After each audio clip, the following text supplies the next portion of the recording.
परम करुणा पहु दुई जन निताई गौर चंद्र।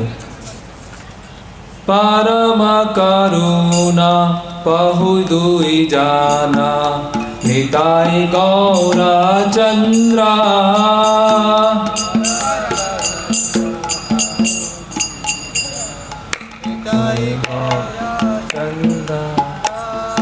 परम करुणा पहु दुई जाना निताई गौरा चंद्रा।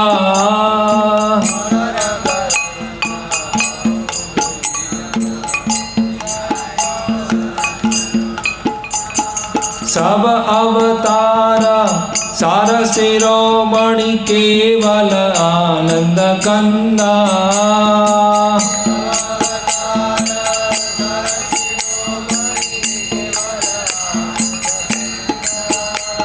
सब अवतार सार शिरोमणि केवल आनंद कंदा।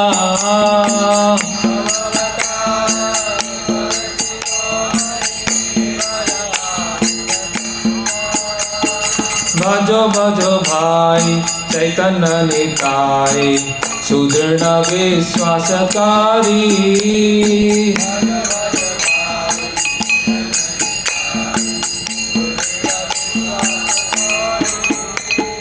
भजो भजो भाई चैतन्य निताई सुदृढ़ विश्वासकारी।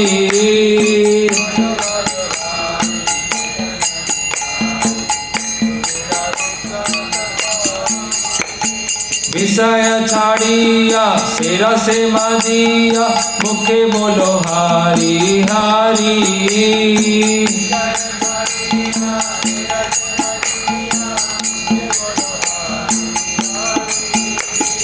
विषय छाड़िया सिर से मदिया मुखे बोलो हारी हारी।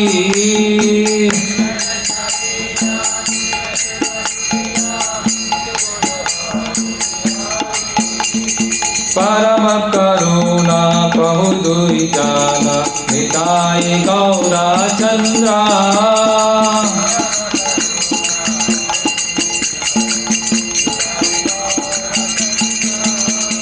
देखो रे भाई त्रिभुवन नाय हे मन दयाल दाता।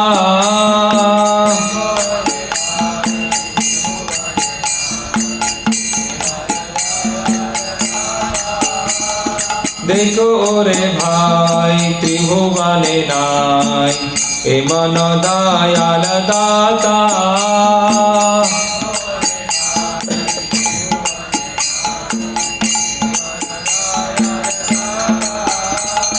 पशु पक्षी जोरे पाषाण विधरे सुनि जार गुण गाथा।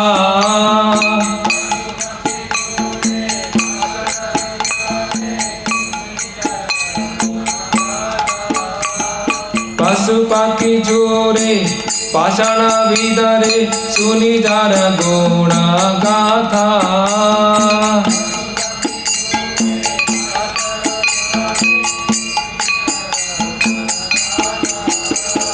परम करुणा पहु दुई जाना निताई गौरा चंद्रा।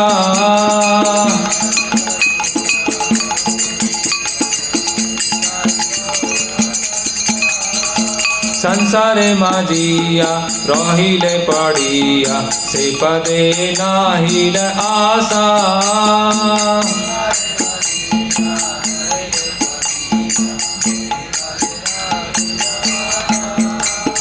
संसारे मदिया रहिले पड़िया से पदे नाहिल आशा।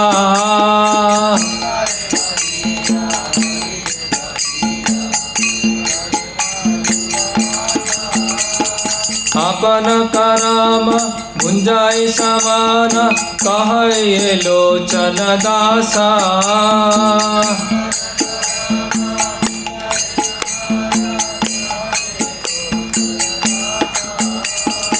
अपन करम गुंजाई समान कहे लोचन दासा।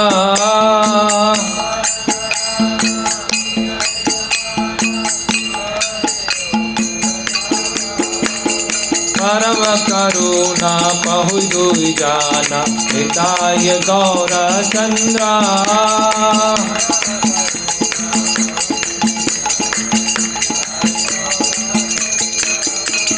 सब अवतार सार शिरोमणि केवल आनंद कंदा।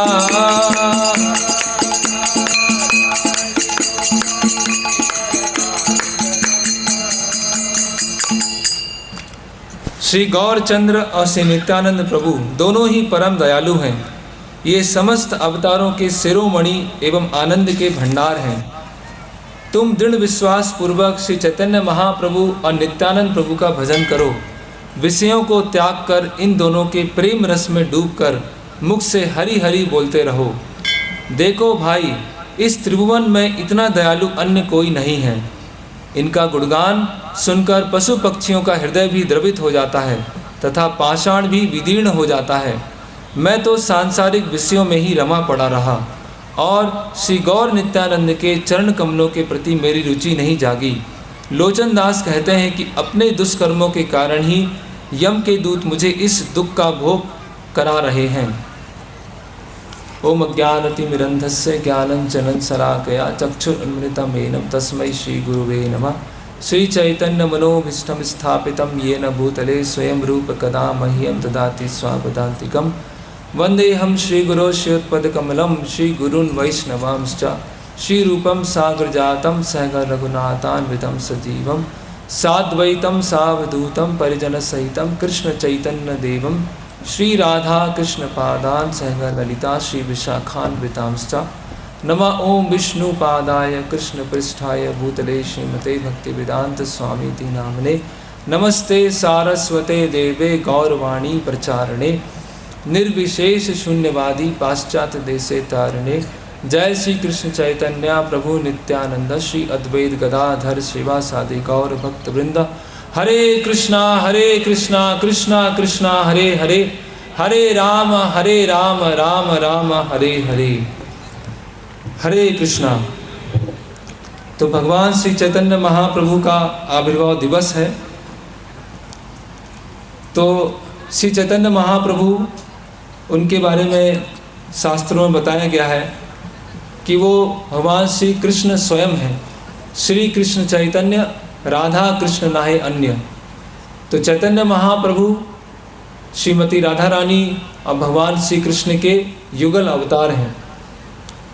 तो भगवान श्री कृष्ण जब द्वापर के अंत में इस भू धरातल से जाते हैं, इस भौतिक जगत से जाते हैं, तो वहाँ पर विचार करते हैं, गोलोक वृंदावन में जाके विचार करते हैं कि मैंने बहुत समय से जो प्रेम भक्ति है वो प्रदान नहीं की है और मेरे अलावा और कोई ये प्रेम भक्ति प्रदान नहीं कर सकता है, इसीलिए मुझे स्वयं अवतरित होना पड़ेगा। तो भगवान ये विचार कर रहे हैं। तो बाकी जितने भी अवतार हुए हैं स्वयं अवतारी हैं, जो भगवान श्री कृष्ण हैं, भगवान राम का अवतार है। तो जैसे कि भगवान श्री कृष्ण कहते हैं, सर्वधर्मान परित्यज्य माम एकम शरणम व्रजा अहम त्वं सर्व पापेभ्यो मोक्षयिष्यामि मां शुचा। कि सभी तरह के जो तथाकथित धर्म है उनको त्याग कर मेरी शरण में आओ, मैं तुम्हें सभी तरह के पाप से मुक्त कर दूंगा, डरो मत। तो भगवान श्री कृष्ण यहाँ पर बता रहे हैं कि आप मेरी शरण में आओ, मेरी शरणागति लो और मेरी शरणागति लेने के पश्चात आप सभी तरह के पापों से मुक्त हो जाएंगे। उसी तरह से भगवान रामचंद्र आते हैं। भगवान रामचंद्र बोलते हैं, सकृत एव प्रपन्नाय तवास्मि इति याचते अभयम सर्वभूतेभ्यो ददामि एतत् व्रतम मम। कि अगर कोई एक बार आके ऐसा बोल दे, तवास्मि मैं आपका हूँ। अगर एक बार कोई मेरे पास में आकर ये कह दे कि मैं आपका हूँ, है ना, अभयम सर्वभूतेभ्यो ददामि एतम् व्रतम मम, तो उस क्षण से मैं उसको अपना स्वीकार कर लूँगा, उसे अभय दान प्रदान करूँगा लेकिन शर्त ये है कि वो भगवान के पास में आए और भगवान के पास में आने के पश्चात वो ऐसा बोले, तवास्मी, आई एम योर्स, मैं आपका हूँ। तो यहाँ पर कंडीशन ये है, भगवान श्री कृष्ण है वो बोलते हैं मेरे पास में आओ, और भगवान रामचंद्र हैं वो कहते हैं कि मेरे पास में आओ, मेरी शरण लो। तो और भी अलग अलग अवतार हुए हैं जहाँ पर भगवान अपने भक्तों के साथ आदान प्रदान करने के लिए प्रकट हुए हैं। लेकिन भगवान श्री चैतन्य महाप्रभु का जो अवतार है वो इतना विशेष है कि लोग भगवान के पास जाना नहीं चाहते हैं, लेकिन भगवान जो है वो लोगों के पास जा रहे हैं। तो इसीलिए लोचन दास ठाकुर यहाँ कह रहे हैं, देखो ओरे भाई त्रिभुवने नाई, एमन दयाल दाता, कि देखिए, विचार कीजिए कि इस त्रिभुवन में, इस पूरे संसार में इतना बड़ा कोई दानी नहीं है। तो सभी अवतारों ने ये कंडीशन लगाई है कि आप पहले मेरे पास में आओ, उसके पश्चात फिर मैं आगे आपके साथ आदान प्रदान करना प्रारंभ करूंगा, मैं आपको अपनी शरण में ले लूँगा। तो भगवान श्री चैतन्य महाप्रभु जब अपने प्रचार लीला करते हुए दक्षिण भारत की यात्रा करते हैं तो वहाँ पर अलग अलग राज्यों में, साम्राज्य में, स्थानों में गुजरते हैं, और वहाँ के जो लोग हैं, नास्तिक, पाषंडी, कुतार्किक, मायावादी, उन लोगों को पकड़ पकड़ के याचना करते हुए ये प्रार्थना कर रहे हैं कि आप कृष्ण का नाम लो। तो लोग जो हैं उनसे दूर भाग रहे हैं, लेकिन चैतन्य महाप्रभु उनके नज़दीक जाकर उनको पैर पड़ते हुए, उनसे प्रार्थना करते हुए, गिड़गिड़ाते हुए वो ये बोल रहे हैं कि आप श्री कृष्ण का नाम लीजिए। तो ऐसा अवतार और कहीं नहीं आया। सब अवतार सार शिरोमणि, केवल आनंद कंद। तो चैतन्य महाप्रभु जो यहाँ पर इस भौतिक जगत में आए हैं तो उसके अलग अलग कारण हैं।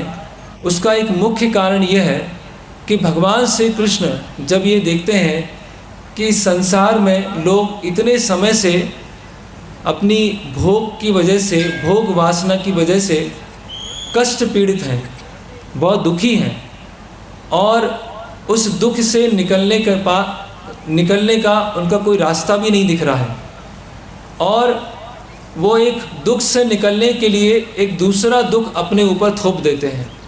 दुख से निकलने के लिए बहुत सारी योजनाएं बनाते हैं, अलग अलग तरह के कार्य करते हैं, लेकिन फिर भी उन दुखों से निकल नहीं पाते हैं।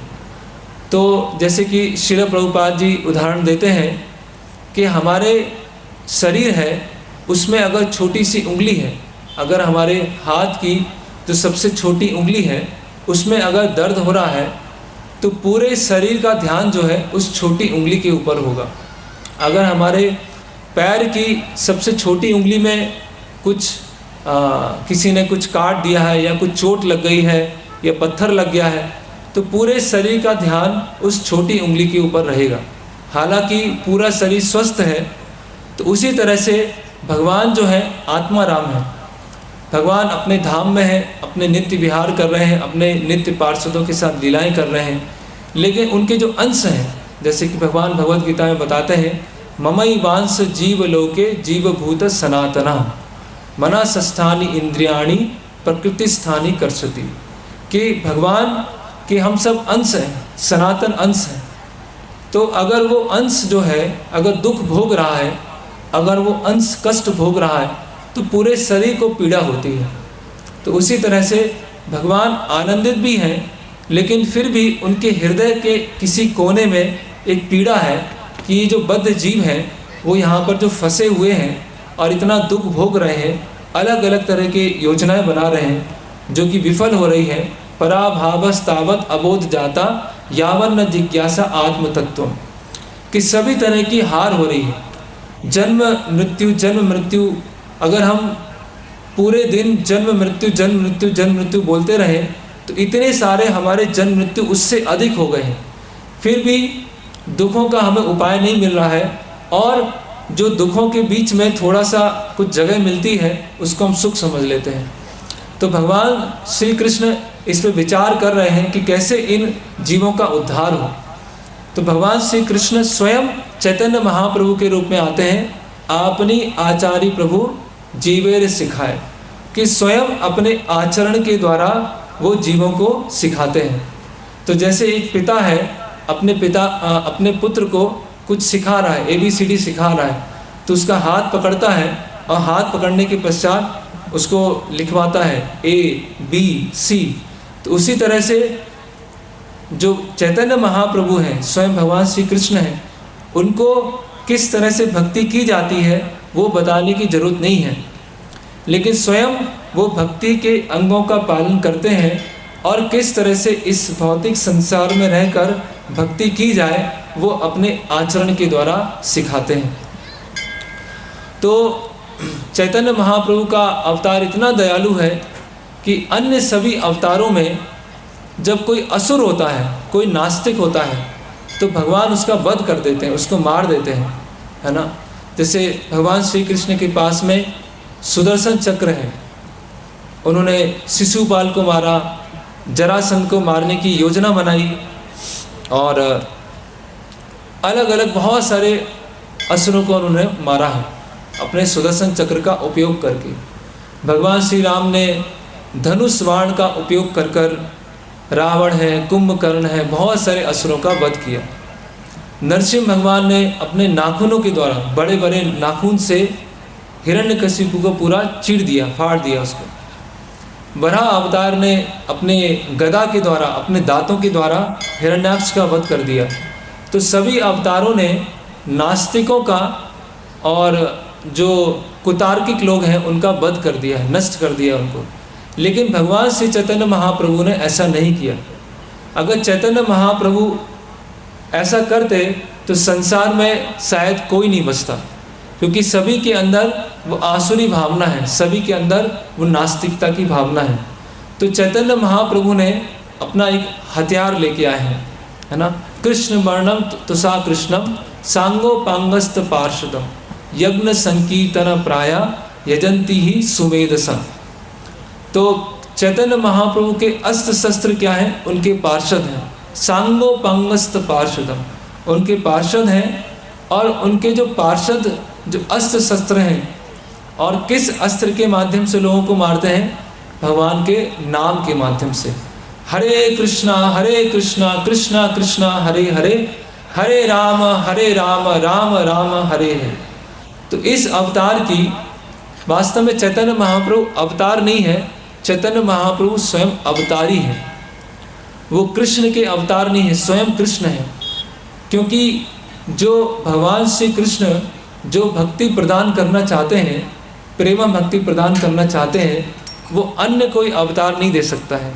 ये भगवान दूसरे अवतार के रूप में आए उस तरह से नहीं हो सकता है, क्योंकि कृष्ण ही जो ब्रज भक्ति है वो प्रदान कर सकते हैं। इसीलिए भगवान श्री कृष्ण चैतन्य महाप्रभु का रूप लेके आते हैं।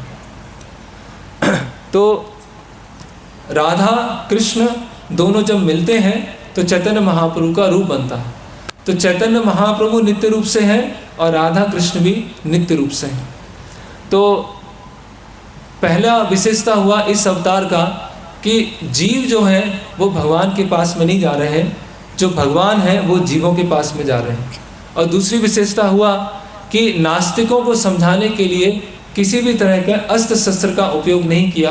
उन्होंने हरि नाम के अस्त्र के द्वारा सभी की जो नास्तिकता है, आसुरी प्रवृत्ति है, उसको नष्ट किया। फिर यहाँ पर लोचन दास ठाकुर बता रहे हैं, पशु पाखी झुरे पाषाण विदारे सुनी जार गुण गाथा, कि जो पशु पक्षी हैं उनके हृदय में भी कृष्ण प्रेम आ गया। पाषाण विदारे, जो पाषाण है, पत्थर है, वो भी पिघल गया। सुनी जार गुण गाथा, जब चैतन्य महाप्रभु की गुण गाथा सुनी, चैतन्य महाप्रभु जब जीवों के पास में गए तो पशु पक्षी भी जो है उनमें भी कृष्ण प्रेम संचारित हो गया। जो पत्थर था वो भी पिघल गया। कहने का अर्थ यह है कि जो पशु जो है उनके अंदर भी कृष्ण प्रेम संचारित हो गया। तो जो मनुष्य हैं उनमें तो कृष्ण प्रेम संचारित होना ही चाहिए। जो पत्थर है वो भी पिघल गया, तो जो पत्थर रूपी जो हृदय है जीवों का, वो चैतन्य महाप्रभु के आंदोलन के संपर्क में आने से वो पिघल जाना चाहिए। तो पत्थर जैसा हृदय क्यों है? क्योंकि इसमें संसार को भोग करने की बहुत सारी वासनाएं हैं, बहुत सारी इच्छाएं हैं। तो हमारा जो जीवन है वो आत्म केंद्रित हो गया है, स्व केंद्रित हो गया है। और स्व केंद्रित होने के कारण हम ये सोचते हैं कि संसार का जो केंद्र है वो मैं हूँ, वो संसार है, मेरे अनुसार चलना चाहिए, और संसार की जो भोग करने की वस्तुएं हैं वो मेरे लिए होना चाहिए। जैसा मैं सोचता हूँ, जैसा मैं विचार करता हूँ, जो मैं बोलता हूँ, जो भी मैं कार्य करता हूँ, वो सब सही है। तो ये भोग वृत्ति के कारण हमारा हृदय क्या हो गया है? पत्थर जैसा हो गया है ना। भागवतम में सुखदेव गोस्वामी बोलते हैं स्टील फ्रेम्ड हार्ट, कि हृदय कैसा हो गया है? स्टील की तरह, लोहे की तरह हो गया है। तो वो जो लोहे की तरह हृदय हुआ है, उसको अगर पिघलाना है मतलब उसमें सेवा भावना स्फुरित करना है, सेवा भावना का संचारित करना है। तो इसके लिए सबसे जो महत्वपूर्ण गुण है, जो चैतन्य महाप्रभु हम सबसे चाहते हैं। हालांकि चैतन्य महाप्रभु कोई भी योग्यता नहीं देखते हैं, पात्रा पात्र विचार नाही स्थान स्थान, जे जहाँ देखे तहाँ करे प्रेम धान। कि पात्र नहीं देखते हैं, कुपात्र नहीं देखते हैं, सही स्थान है या सही स्थान नहीं है, जहाँ भी देखते हैं उसको कृष्ण प्रेम दान कर देते हैं। तो आदि लीला में कृष्णदास कविराज गोस्वामी बता रहे हैं कि चैतन्य महाप्रभु ने इस कृष्ण प्रेम की बाढ़ ला दी है, और इस कृष्ण प्रेम की बाढ़ में सभी लोग आते जा रहे हैं, डूबते जा रहे हैं।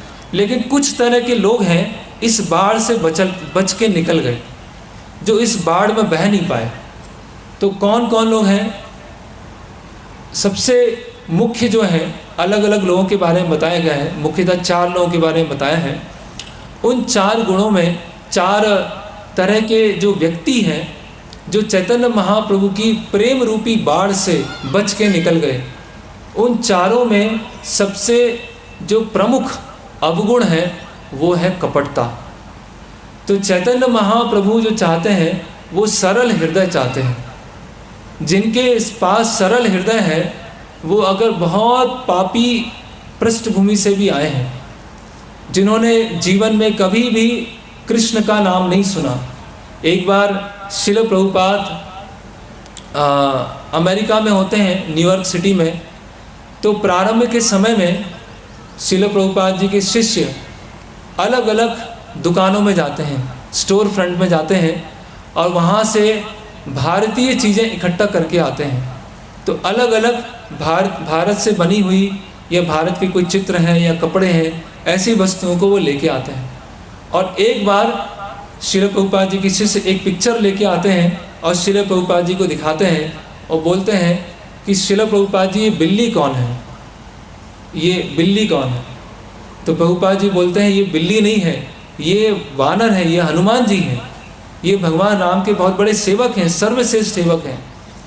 तो हम समझ सकते हैं कि भारत में एक मुस्लिम को भी पता है, एक क्रिश्चियन को भी पता है कि वो हनुमान जी का कोई चित्र देखेगा, भगवान राम का चित्र देखेगा, तो तुरंत समझ में आ जाएगा कि ये हनुमान है। लेकिन प्रभुपाद जी ऐसे लोगों के बीच में प्रचार कर रहे थे जिनको पता नहीं है कि ये कौन है, और बोल रहे हैं ये बिल्ली कौन है। तो ऐसे लोगों के बीच में भी चैतन्य महाप्रभु का जो उपदेश है उन्होंने संचारित कर दिया।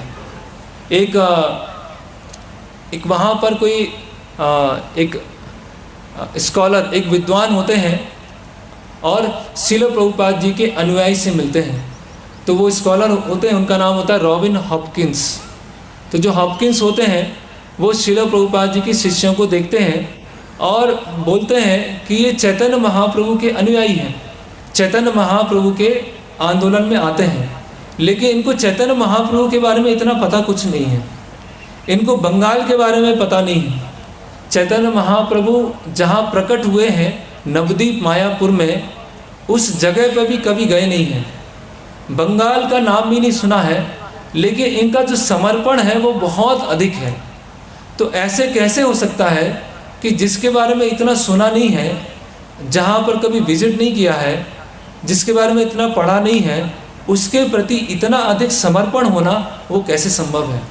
तो जो हॉपकिंस थे वो समझ नहीं पा रहे थे कि जो युवा हैं जिनको इतना ज्ञान नहीं है लेकिन फिर भी इतने समर्पित हैं, इसका कारण क्या है। तो जो हॉपकिंस हैं वो प्रभुपाद जी से मिलते हैं, है ना, एसी भक्तिवेदांत स्वामी प्रभुपाद जी से मिलते हैं। और जब प्रभुपाद जी से मिलते हैं और उनके चरित्र को देखते हैं तो उनके चरित्र को देखकर उनको विश्वास हो जाता है कि हाँ, ये स्वामी जी हैं, इनके कारण ये जो युवा है वो इतने डेडिकेटेड हैं, इतने समर्पित हैं। क्योंकि जो श्रील प्रभुपाद जी हैं वो चैतन्य महाप्रभु का जो निर्देश है वो लेके आए हैं। तो यहाँ पर लोचन दास ठाकुर बोल रहे हैं कि पत्थर भी पिघल गया, पशु पक्षी के अंदर भी कृष्ण प्रेम का संचारित हो गया। चैतन्य महाप्रभु जब वृंदावन जाते हैं और वहाँ पर गोवर्धन शिला है उसको गले लगाते हैं तो जो पत्थर है वो भी पिघल जाता है, उसमें भी हाथों के निशान पड़ जाते हैं। तो क्या योग्यता है, हमारा जो पत्थर जैसा हृदय है जिसमें इतनी सारी काम वासनाएं, भोग की इच्छा, पूजा लाभ प्रतिष्ठा, है ना, इतना सारा मिथ्या अहंकार सब भरा हुआ है, इसको निकालने का तरीका क्या है। तो चैतन्य महाप्रभु क्या बताते हैं कि एक गुण चाहिए, वो है निष्कपटता। तो पतित पावन हेतु तब अवतार मोसम पतित है, मोसम पतित ना पाई वे आर। तो नरोत्तम दास ठाकुर बोल रहे हैं कि आपका अवतार किस लिए हुआ है, पतितों का उद्धार करने के लिए हुआ, और मेरे जैसा पतित व्यक्ति आपको और कहीं नहीं मिलेगा। तो हम जब अपनी वास्तविक स्थिति को स्वीकार करते हैं कि हम बहुत ही गिरी हुई स्थिति में हैं, हम बहुत अधिक नीचे गिरे हुए हैं, लेकिन अपने आप को बहुत सर्वश्रेष्ठ समझते हैं। तो जब तक हम अपने आप को सर्वश्रेष्ठ समझेंगे, हम अपने आप को बहुत अच्छा व्यक्ति मानेंगे, तब तक चैतन्य महाप्रभु की जो कृपा जो देने आए हैं, जो कृष्ण प्रेम देने आए हैं, वो हमारे हृदय तक स्पर्श नहीं करेगा। तो चैतन्य महाप्रभु पात्र और कुपात्र नहीं देखते हैं। चैतन्य महाप्रभु नहीं देखते हैं कि ये ब्राह्मण परिवार से है या शूद्र परिवार से है, ये भारतीय है, ये अमेरिकन है। चैतन्य महाप्रभु नहीं देखते हैं। और ना ही स्थान, ना वो स्थान देखते हैं कि कोई ऐसा स्थान है जहाँ पूरी तरह से पाप कर्म किए जाते हैं, ऐसा स्थान है जो बहुत ही अच्छा तीर्थ स्थान है। चैतन्य महाप्रभु कुछ नहीं देखते हैं। चैतन्य महाप्रभु केवल एक चीज़ देखते हैं, जो भक्ति विनोद ठाकुर अपने गीत में लिखते हैं, करिया सरल मन। जब हमारे अंदर ये सरलता का गुण आएगा, निष्कपटता का गुण आएगा, तब चैतन्य महाप्रभु जो देने आए हैं वो उपहार हमको मिल पाएगा। तो चैतन्य महाप्रभु बोलते हैं, उनके गुणगान में एक श्लोक है, अनार्पितम चिरम चिरात कारुण्य अवतीर्ण कलौ समर्पितम उन्नत उज्ज्वल श्रिया स्वभक्ति। तो वहाँ बता रहे हैं अनार्पितम चिरम चिरात, जो बहुत बहुत बहुत बहुत समय से नहीं दिया गया, जो किसी भी अवतार में नहीं दिया गया। भगवान कृष्ण देने आए थे, लेकिन बहुत कम लोग उसको स्वीकार कर पाए। श्रील प्रभुपाद जी अपने ग्रंथों में लिखते हैं, जब भगवान कृष्ण यहाँ पर थे तो बहुत कम लोग समझ पाए कि वो भगवान हैं। कुछ वृष्णि वंश के लोग समझ पाए, कुछ यदु वंश के लोग समझ पाए, कुछ भगवान के जो भक्त थे वो समझ पाए। तो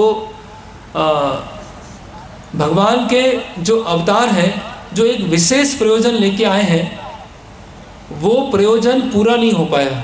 तो चैतन्य महाप्रभु क्या देने आए हैं, ऐसी चीज़ देने आए हैं जो बहुत बहुत अनार्पितम चिरम चिरात, चिरम चिरात मतलब बहुत समय से नहीं दिया गया, कारुण्य अवतीर्ण करो। इसीलिए चैतन्य महाप्रभु को क्या बोला जाता है, नमो महावदन्याय कृष्ण प्रेम प्रदायते कृष्णाय कृष्ण चैतन्य नामने गौर तुसेनो।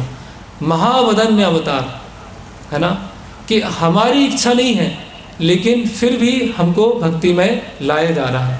तो चैतन्य महाप्रभु के पास में आने की एकमात्र योग्यता है, वो है निष्कपटता। हमारे हृदय में किसी भी तरह की कपटता नहीं होना चाहिए।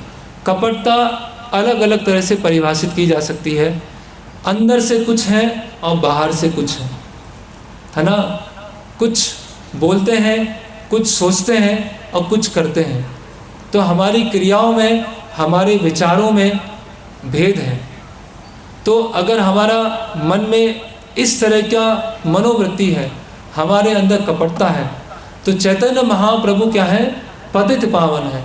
चैतन्य महाप्रभु कपटी पावन नहीं है ना। पतित पावन कौन है? जो अपने आप को पतित समझता है।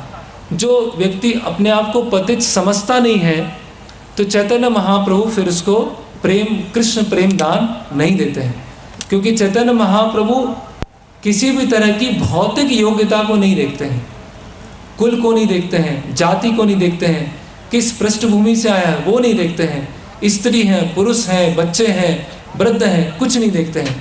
वो केवल एकमात्र देखते हैं कि आपके अंदर, हमारे अंदर निष्कपटता है या नहीं, हमारा सरल मन है या नहीं, सरल हृदय या नहीं।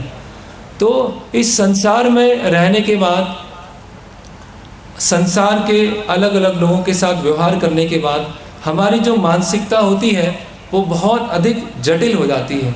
बहुत जटिल तरीके से हम सोचते हैं, जटिल तरीके से कार्यों को करते हैं और हमारी जटिल मनोवृत्ति होती है। और वही चीज़ जब हम मंदिर में आते हैं और भक्त समूह में आते हैं तो उसको छोड़ पाना बहुत मुश्किल होता है।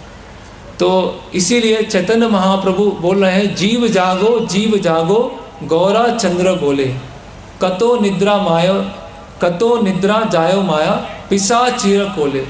कि जीव जागिए, जागिए, हम सब सो रहे हैं, हम सब बहुत समय से सो रहे हैं। हालांकि हम बहुत सारी क्रियाओं में व्यस्त हैं, लेकिन वो सारी क्रियाएं कैसी हैं कि वह सोने के समान है। क्योंकि इस कार्यों से हमें कुछ नित्य लाभ नहीं होने वाला है, कुछ नित्य फायदा नहीं होने वाला है। तो लोचन दास ठाकुर अपने एक गीत में बोलते हैं कि जिसको चैतन्य महाप्रभु के चरणों में आसक्ति उत्पन्न नहीं हुई है, उसका जीवन कैसा है? एलो और गेलो, उसका जीवन हुआ और चला गया। जैसे कि अभी यहाँ पर बहुत सारी लाइट जली है ना। तो बारिश के समय में बहुत सारे कीड़े लाइट जो प्रकाश होता है उसके चारों तरफ घूमते रहते हैं। तो रात्रि में उनका जन्म होता है, फिर धीरे धीरे बड़े होते हैं, उनका परिवार होता है, और हो सकता है कि कुछ जीविकोपार्जन के लिए कार्य करते हों। और जैसी सुबह होती है तो हम जब घरों में ऐसे झाड़ू लगाते हैं तो बहुत सारे कीड़े वहाँ मरे हुए निकलते हैं। उनका जन्म रात्रि में हुआ, कुछ समय रहे, थोड़ा जीवन बिताया और सुबह के समय में उनकी मृत्यु हो गई और झाड़ू से उनको निकाल दिया। तो उसी तरह से हमारा जीवन है। हम उस कीड़े के जीवन को बहुत ही तुच्छ समझ रहे हैं, बहुत ही इनसिग्निफिकेंट समझ रहे हैं, बहुत कम समय के लिए। उसी तरह से जो देवी देवता हैं या ब्रह्मा जी हैं या जनलोक, तपलोक, ब्रह्मलोक के निवासी हैं, वो मनुष्य के जीवन को देखते हैं तो वो देखते हैं कि कितना छोटा जीवन है, कितना छोटा जीवन है, बहुत छोटा जीवन है। उस छोटे जीवन में इतनी सारी जटिलताओं को उत्पन्न करना, उस छोटे जीवन में इतना जटिल जीवन बना देना, इतनी जटिल सोच बना देना, और उसके कारण इतना अधिक मिथ्या अहंकार होना, इतना अधिक भोग की भावना होना कि ऐसे अवतार, चैतन्य महाप्रभु का ऐसा अवतार जो लोगों के हाथ पैर पढ़ के बोल रहे हैं कि आप कृष्ण का नाम लीजिए। वो ऐसा भी नहीं बोल रहे हैं कि मेरे पास में आओ, मेरी शरणागति लो। वो जीवों के पास में जा रहे हैं, और उसके बावजूद भी वो जो कुछ लोग हैं जो कृष्ण प्रेम रूपी बाढ़ है उससे बच के निकल जाते हैं। तो अभी जो कुतार्किक लोग हैं, मायावादी लोग हैं, पड़ुआ अधम सो कॉल्ड स्कॉलर्स हैं, वो लोग बच के निकल गए। उनको कैसे लेके आए? तो उसके लिए चैतन्य महाप्रभु एक योजना बनाते हैं। तो अभी कुछ समय में यहाँ पर एक नाट्य प्रस्तुति होगा, तो उसमें ये घटना बताई जाएगी कि चैतन्य महाप्रभु जब प्रचार करने आए तो उस समय भी ऐसे कुछ लोग थे जो चैतन्य महाप्रभु के विरोध में खड़े हो गए, चैतन्य महाप्रभु को मारने का प्रयास कर रहे थे, चैतन्य महाप्रभु का अपमान करने का प्रयास कर रहे थे। तो चैतन्य महाप्रभु विचार करते हैं कि मैं जीवों के उद्धार करने के लिए यहाँ पर आया हूँ और जीवों को कृष्ण प्रेम देना चाहता हूँ, लेकिन मेरे सामने जो जीव हैं वो मेरे ही विरोध में खड़े हो गए हैं, मेरे बारे में ही बहुत सारी योजनाएं बना रहे हैं कि इस निमाई पंडित को, निमाई पंडित उनका एक नाम है, युवा काल का नाम है, कि इस निमाई पंडित को कैसे इसका अपमान किया जाए, कैसे इसको मारा जाए। तो चैतन्य महाप्रभु वहाँ बोलते हैं कि मैं जब किसी को खांसी होती है, गले की कुछ बीमारी होती है, तो उसको कुछ दवा दी जाती है, उस दवा को देने से उसको खांसी जो होती है ख़त्म हो जाती है, गले की समस्या चली जाती है। तो चैतन्य महाप्रभु बोलते हैं कि मैं यहाँ लोगों के जो कंठ में कफ है उसको ख़त्म करने आया हूँ, लेकिन जो कफ है वो और बढ़ता जा रहा है ना, लोग मेरे और विरोध में आ रहे हैं, तो क्या किया जाए।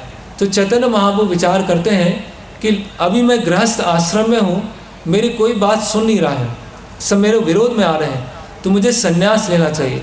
और चैतन्य महाप्रभु विचार करते हैं कि किस तरह से संन्यास लिया जाए। तो बहुत अच्छा जो नाट्य प्रस्तुति अभी की जाएगी, तो भगवान का ऐसा अवतार, एक अवतार और है जिसमें भगवान सन्यासी के रूप में है, नर नारायण। तो नर नारायण के रूप में बद्रिकाश्रम में वो तपस्या कर रहे हैं, लेकिन चैतन्य महाप्रभु उनके बारे में बताया गया है, त्यजत सुरेप्सित यद राज लक्ष्मी। तो वहाँ पर भागवतम में एक भविष्यवाणी हुई है कि एक ऐसा अवतार आएगा जो गृहस्थ आश्रम में होगा और एक समय पर अपनी जो पत्नी है, जो स्वयं लक्ष्मी देवी है, उनको त्याग कर एक सन्यासी का वेश धारण करके दर दर अलग अलग जगह जाएगा और लोगों से बोलेगा कि आप कृष्ण नाम लीजिए। तो चैतन्य महाप्रभु का जो आंदोलन है बहुत ही सरल है, उसमें कुछ कठिन नहीं करना है। प्रभु श्रील प्रभुपाद जी बोलते हैं हमें कोई व्यायाम करने की ज़रूरत नहीं है, बहुत सारे कुछ योगिक सिद्धियाँ प्राप्त करने की आवश्यकता नहीं है, कुछ आसन लगाने की ज़रूरत नहीं है। हमें हरे कृष्ण महामंत्र जप करना है, निष्कपटता का गुण विकसित करना है, किसी भी तरह की कपटता नहीं होना चाहिए। और हमारी जो वास्तविक स्थिति है कि हम बहुत पतित हैं, हम बहुत गिरे हुए हैं, उसको स्वीकार करना और उसके आधार पर व्यवहार करना। अगर हमने केवल एक गुण ये विकसित कर लिया तो चैतन्य महाप्रभु जो देने आए हैं उन्नत उज्जवल रस, वो हमको वो प्रदान करेंगे, वो हमको देना चाहते हैं। जैसे एक पात्र है, पात्र में कोई व्यक्ति पानी देना चाहता है, लेकिन उस पात्र में छेद बना हुआ है, वो उस पात्र की तलहटी है वो सही नहीं है, तो व्यक्ति सोचेगा अगर मैं पानी दूंगा तो पानी क्या है, पात्र से निकल जाएगा। तो उसी तरह से अगर हमारा हृदय पत्थर की तरह है और उसमें चैतन्य महाप्रभु अगर कृष्ण प्रेम संचारित भी करना चाहेंगे तो वो क्या होगा, वो बच के निकल जाएंगे। जैसे चैतन्य महाप्रभु की प्रेम रूपी बाढ़ में कई लोग बच के निकल गए और उनको लाने के लिए चैतन्य महाप्रभु ने एक प्लान बनाया और चैतन्य महाप्रभु ने संन्यास आश्रम ग्रहण किया। तो लोचन दास ठाकुर बोल रहे हैं, संसारे मजिया रहीले पड़िया से पदे नाहिन आस, कि इतना सब सुनने के बावजूद भी कि चैतन्य महाप्रभु सभी अवतारों के शिरोमणि हैं, वो किसी भी योग्यता को नहीं देखते हैं। ये सब होने के बावजूद भी मैं संसार में पड़ा रहा और मैं विचार करता रहा कि कहीं ना कहीं तो सुख मिलेगा, कभी ना कभी तो सुख मिलेगा, किसी न किसी परिस्थिति में सुख मिलेगा। आपन करम भुंजाए समन कहे लोचन दास। तो लोचन दास ठाकुर बोल रहे हैं कि मैंने अपनी ही दुर्गति के कारण अपना ये स्थिति ला दी है कि आपन कर्म भुंजाए समन, मैंने ऐसे अलग अलग तरह के पाप और पुण्य किए हैं जिसका फल मुझे भोगना पड़ रहा है और मैं बहुत क्या हो गया हूँ, निराश हो गया। तो बहुत ही महत्वपूर्ण दिन है। हालांकि धीरे धीरे अभी लोगों को इस्कॉन के माध्यम से और कुछ हद तक गौड़ीय मठ के माध्यम से पता चल रहा है कि चैतन्य महाप्रभु हैं, भगवान हैं, संकीर्तन आंदोलन है। जब विद्यालयों में पाठ्यक्रम में पढ़ाया जाता है तो चैतन्य महाप्रभु को एक संत के रूप में, है ना, एक समाज सुधारक के रूप में बताया जाता है। लेकिन चैतन्य महाप्रभु केवल संत नहीं है, केवल समाज सुधारक नहीं है। चैतन्य महाप्रभु स्वयं पूर्ण पुरुषोत्तम भगवान है और इस कलयुग में बहुत ही सरल विधि के द्वारा हमको कृष्ण प्रेम प्रदान कराना चाहते हैं। तो अभी हम यहाँ पर विराम लेंगे और टेम्पल हॉल में गौर आरती होगी। तो चैतन्य महाप्रभु की आरती है और चैतन्य महाप्रभु की आरती में ब्रह्मा जी, शिव जी, सभी देवी देवता आते हैं और चैतन्य महाप्रभु की आरती को अटेंड करते हैं अदृश्य रूप में, जो हमारी दृष्टि गोचर नहीं होंगे। तो अभी हम गौर आरती वहाँ पर टेम्पल हॉल में अटेंड करेंगे। उसके पश्चात यहाँ पर फिर नाट्य प्रस्तुति होगी, जिसमें बताया जाएगा कि चैतन्य महाप्रभु ने किस तरह से संन्यास आश्रम ग्रहण किया। हरे कृष्णा कृष्णा कृष्णा हरे हरे, हरे राम राम राम हरे हरे। भगवान श्री चैतन्य महाप्रभु की, श्री गौर पूर्णिमा महामहोत्सव की, निताई गौर प्रेमानंदे।